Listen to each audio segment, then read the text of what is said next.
Dark and golden ages, a mosaic of peoples and creeds, civilizations stacked one upon another.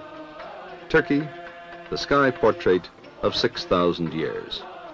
All that is most ancient, much that is new. And now, the acceleration of the 20th century. Even from above, the population explosion is evident.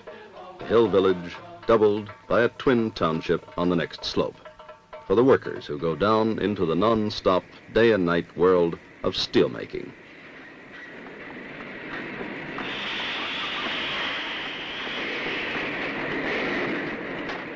Tomorrow, more young men seeking jobs, more projects demanding steel. So another valley is laid out to absorb the men, to produce the metal. Behind the factories, the ports like Zonguldak, wrested from the waters of the Black Sea to meet today's irresistible imperatives of produce, export, import, produce again, or slip back into the 19th century. New suburbs stalk out over the Anatolian plain, but at least there's room enough. 1.5 times the area of France, Turkey, the third largest NATO nation, is networked by one of the busiest internal airlines in Europe or Asia.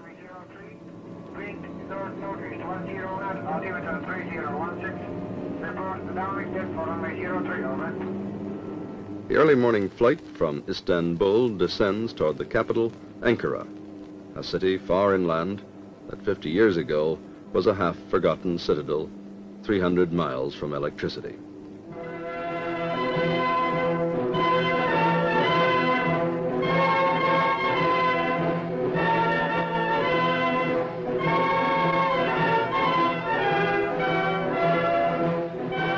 The citadel is still there, but with electricity. At its feet, a new Ankara of 700,000 citizens. Parliament buildings and technical institutes, universities and theaters, apartments, office blocks, hotels and boulevards.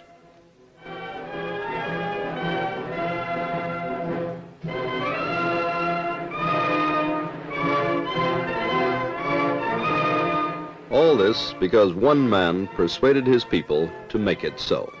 Kemal Atatürk, father of all Turks, rests now in a sober monument of stone above the city he willed into existence. After 20 hectic years as one of the most radical reformers in the history of man, he lies in state, guarded and revered. His memory and his precepts dominate life in his country, and his city still grows. Skyscrapers marking the beat of an economy now reaching far beyond even his dreams.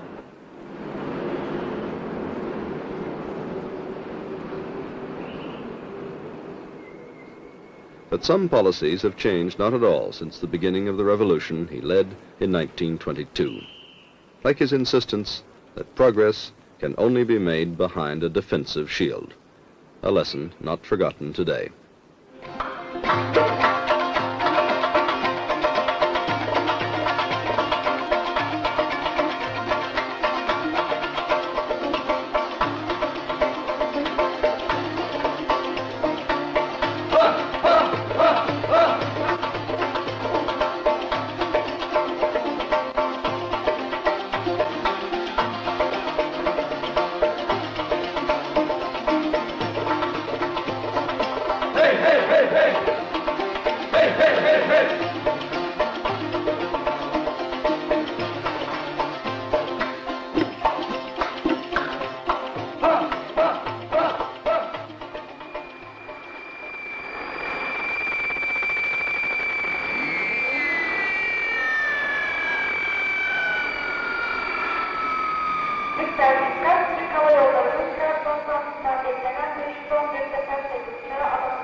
Flight TK-106 has this morning brought to Ankara a typical cross-section of Turkish men and women. Engineers and teachers, pilots and bankers, army officers, legislators, and students. Almost all graduates of the educational system that Ataturk began as the foundation of his reforms. An intellectual revolution so profound that it went to the very roots of language, to a new Latin alphabet, imposed in place of the beautiful but impractical script of the sultans.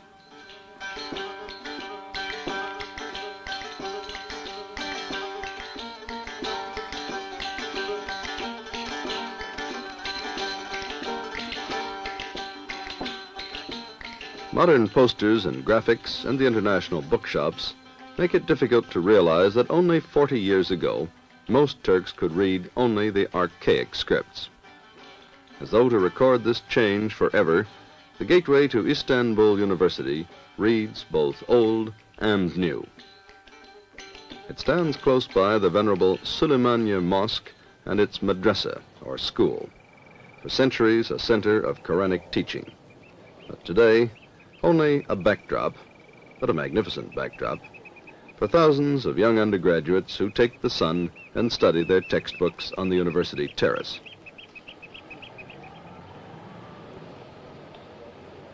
Around 50,000 students are enrolled each year in Turkish universities and technical institutes. In its time, the most startling Ataturk reform was the emancipation of women. All professions are now open to them. Thousands are lawyers and teachers, doctors and engineers, or scientists, like this physicist. She works in the laboratories of the National Nuclear Research Center a few miles from Istanbul, where an atomic pile is being recharged with nuclear fuel elements. 13'e koyuyoruz. Evet. 13 yükleniyor. Tamam. Tamam. Su çıkartılıyor. Su uzaklaştırılıyor. TR-1 goes critical today. Water in the cooling tanks must be checked for radioactivity, a responsible job. Women are also in Parliament, and many have held top positions in the administration.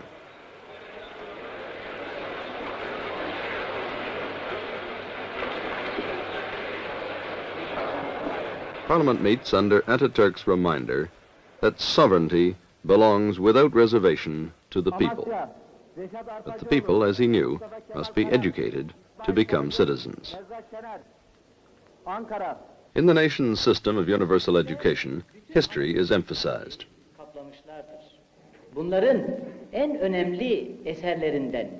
It begins 6,000 years ago with the Hittites and the buried treasure they left in Anatolia.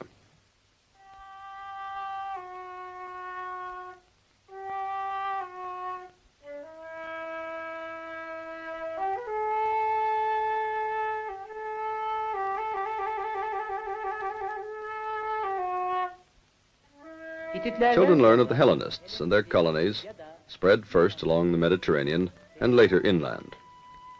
Turkey is rich in ancient cities like Pergama, crowning a hilltop near Izmir, with its great theater scooped out of the steep slopes.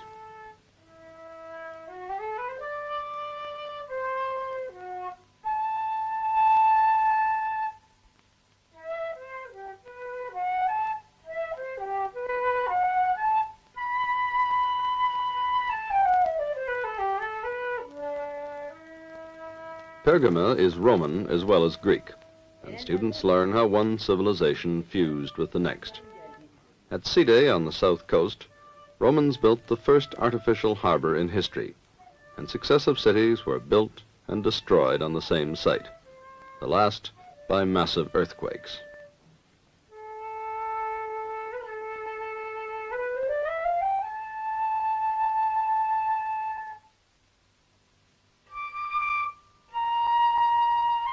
Every summer, students of archaeology from Istanbul University spend their holidays directing the search for lost civilizations. Yavaş. Hadi bırakalım şimdi bunu. Tamam, tamam. Öteki tarafa gidelim de o heykel şeysini kaldıralım.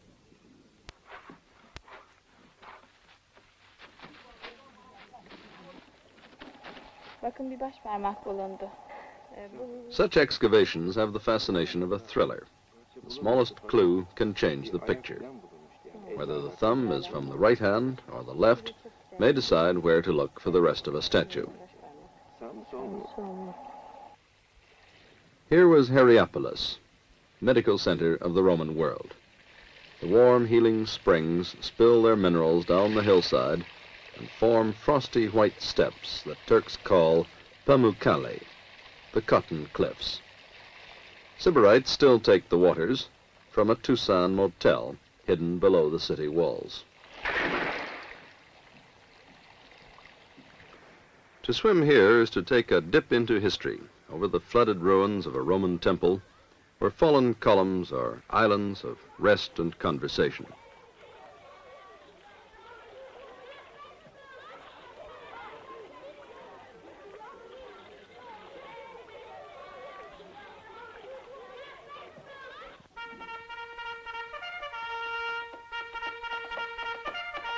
When Rome was overrun by Vandals from the north, the Eastern Empire came into its own. On the shores of the Bosphorus, the Emperor Constantine built a new Rome, the modern Istanbul. This Byzantine Empire stood secure within its walls for over 1,000 years. Its influence spread over Asia Minor and up into the lost Anatolian valleys of Cappadocia, where prospered a little-known Christian community.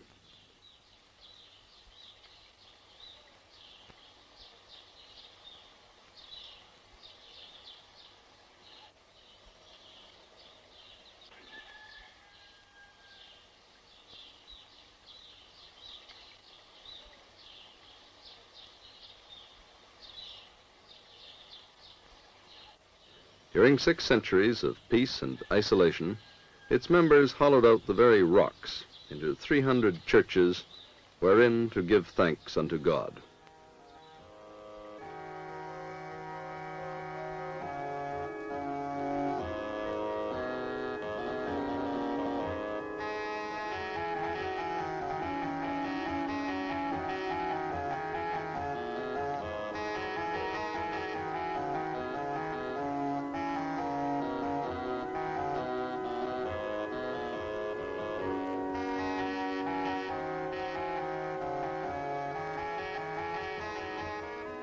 Such places of worship were left unharmed by the Turks, who 10 centuries ago, under their Seljuk kings, were creating their own palaces and monuments around Konya, Antalya, and Kayseri.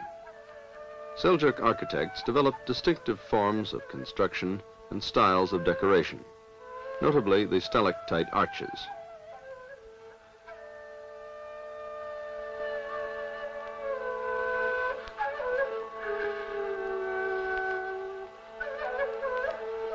Still more majestic were the 500 years of building of the Ottoman Empire.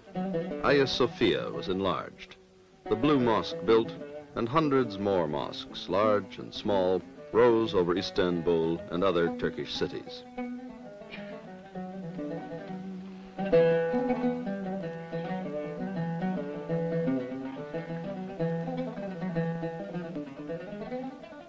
Unique is the Topkapi Saray, a city within a city where sultans reigned with ministers and the imperial mint, with advisors and courtiers, with guards and harem. This palace principality ruled an empire stretching far into Europe, across Asia, and around the southern shores of the Mediterranean. Defenders of Islam, their Ayyub Mosque became a holy place, second only to Mecca.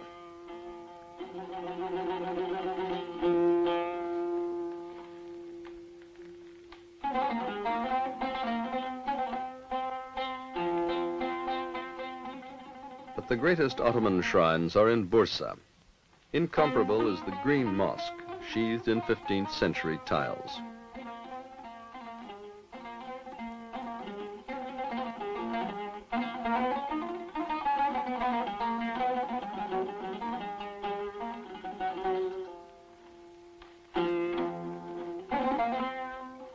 Here the great sultans and their sons were laid to rest, and around them their soldiers and viziers. A stone turban marking each tomb.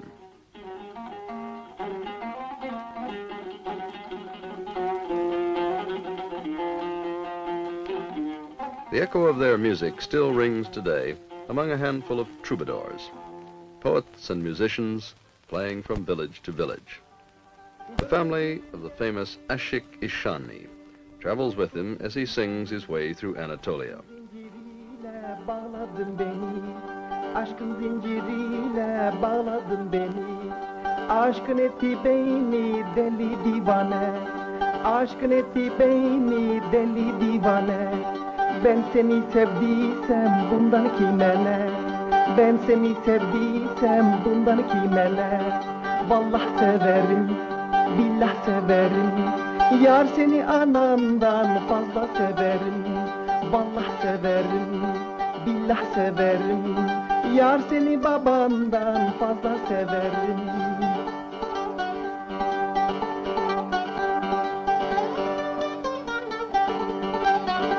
Doldur sevdiğim kendi elinle. Uzat mezesini tatlı dilinle. Uzat mezesini tatlı dilinle. İçip içip sarhoş olalım gel gel. İçip içip sarhoş olalım gel gel. Hayatın tadını bulalım gel gel. Hayatın tadını bulalım gel gel. Vallah severim. These half-forgotten songs of the old world Turkey are an amusing curiosity to a new generation, a charming anachronism in their world of men and machines changing the face of the country. Sadly, but inevitably, İhsani's tradition barely survives in a world where even the countryside must be rationalized and planned.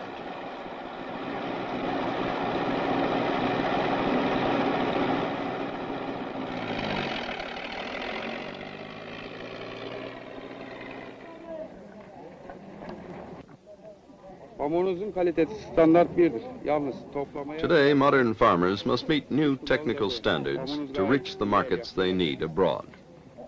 To help them, government inspectors are there to check the crops and comment on quality and grade, a rule that holds for fruit too.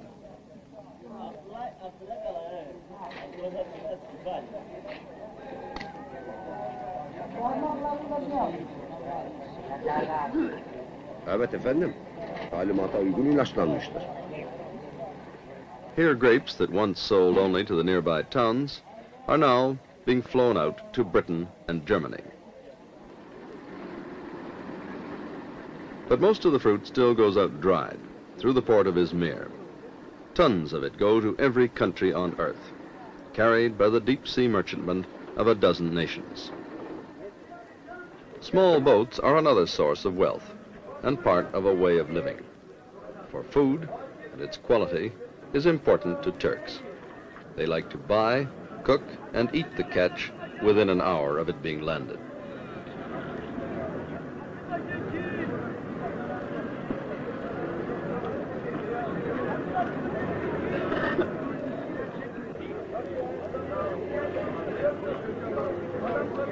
In fruit markets, customers are just as exacting, and most bread continues to come from individual bakers' ovens, where the consumer still has the advantage of coming face to face with the producer.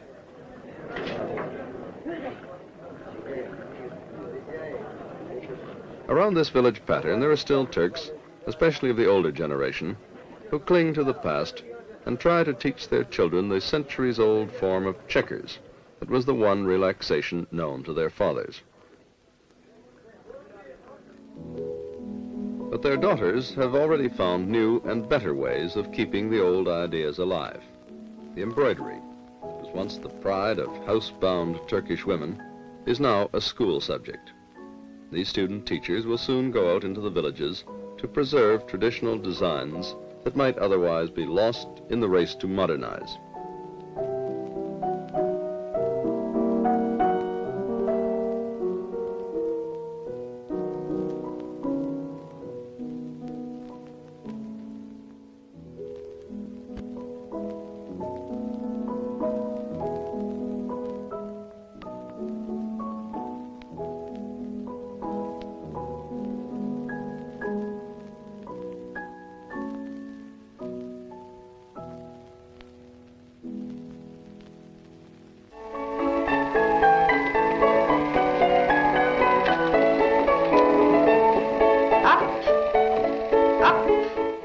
Scholarship and aptitude are the only qualifications for entry to top schools like the Ankara Conservatoire, where for 5 years chosen youngsters from all over the country receive a general education and work long hours learning to dance.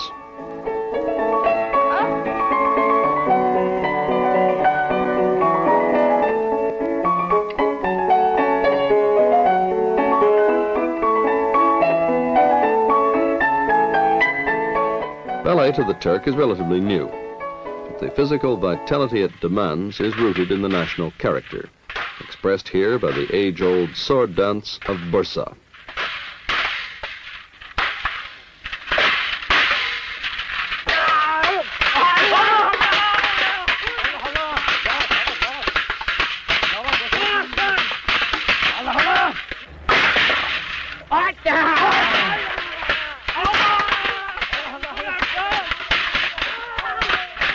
At first, the Ataturk drive to modernize left little time for cut-and-dried tradition.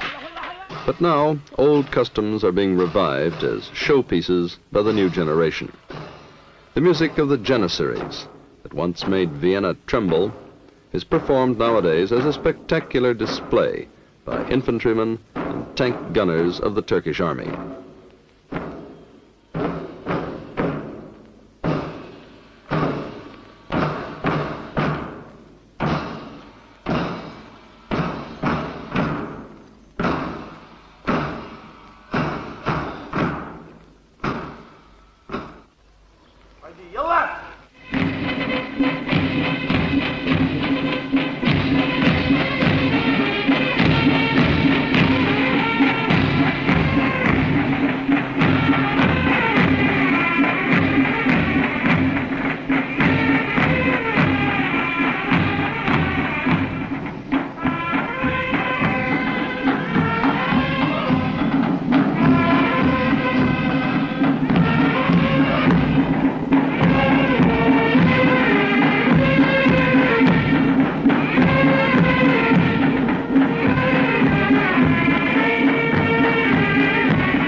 Pride in history clings, and in honor of the conqueror of 1453, the latest mobile Honest John launcher is baptized Fatih.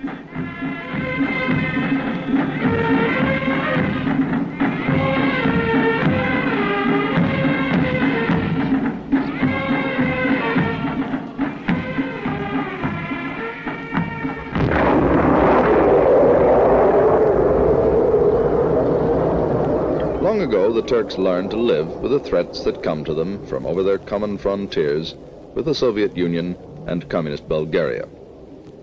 Here the Iron Curtain becomes the brutal reality of barbed wire, minefields, and steel watchtowers. This silent, empty place, some 900 miles into Asia from the Mediterranean shore, is suddenly brought to life by the unlikely bustle of a train, courtesy of Turkish state railways. By any standard, it's a small train, but in the timetables it can boast of international status. And twice a week along this frontier, it makes a gesture of goodwill. For under the eyes of a Turkish officer, the driver travels alone 300 yards into Soviet territory.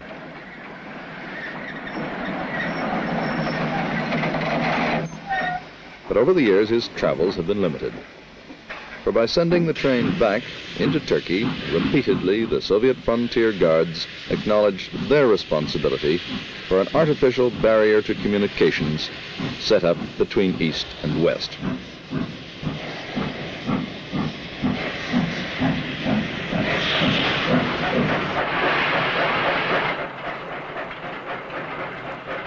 As the Russians have gone to so much trouble to build an Iron Curtain, the practical Turks haven't bothered to put up their own fences. Watching the frontier is a thin screen of tough infantrymen familiar with every inch of the ground they'd have to defend. They're commanded by a colonel, responsible for the right anchor of the NATO defense line, crossing Asia Minor and Europe to Norway's North Cape. Behind him are 500,000 armed Turks and the 14 other nations of NATO, some represented in a joint headquarters on Turkish soil. Staff officers of other NATO nations watch a crack Turkish armored division going through its paces.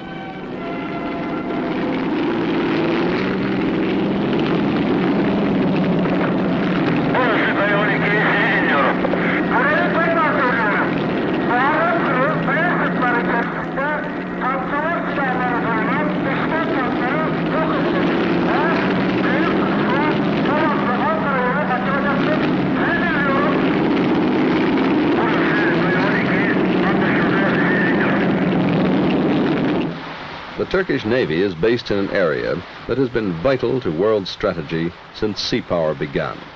The narrows of the Bosphorus and the Dardanelles, the gateway to the Mediterranean from the east, the warm waters traditionally coveted by the rulers of Russia.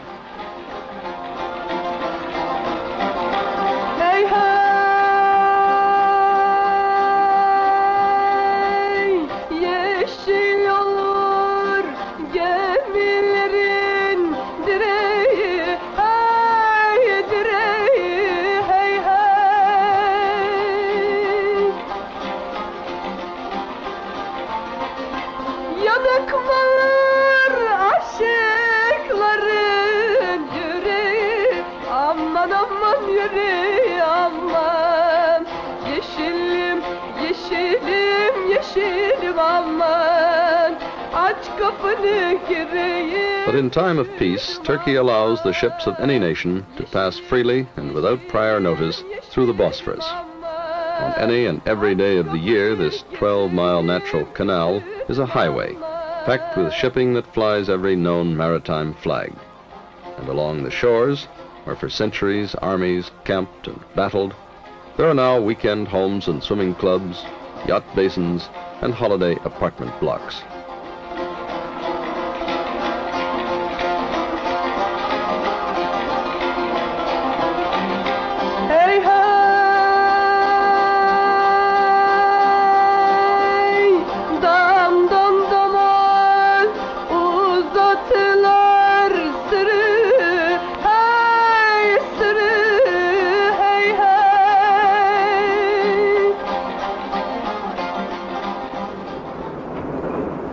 From the air, Istanbul gives a true picture of a city both dynamic and prosperous. But the sky view can't reveal the pressing problems facing Turkey. The need for still wider education, higher capital investment in industry, agriculture, and transport, better living standards, all dependent upon an effective development program for the country as a whole.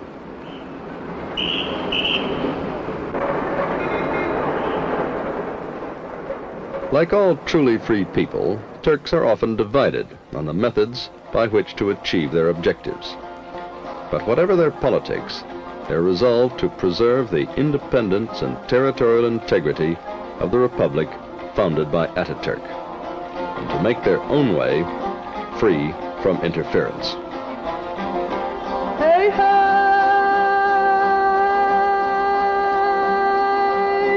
şu Konya'yı gele gide yol ettim, hey, yol ettim, hey, hey.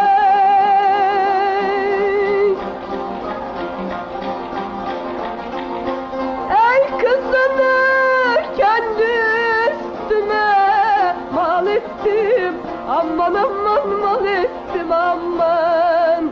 Yeşilim, yeşilim, yeşilim aman. Aç kapını gireyim, üşüdüm aman.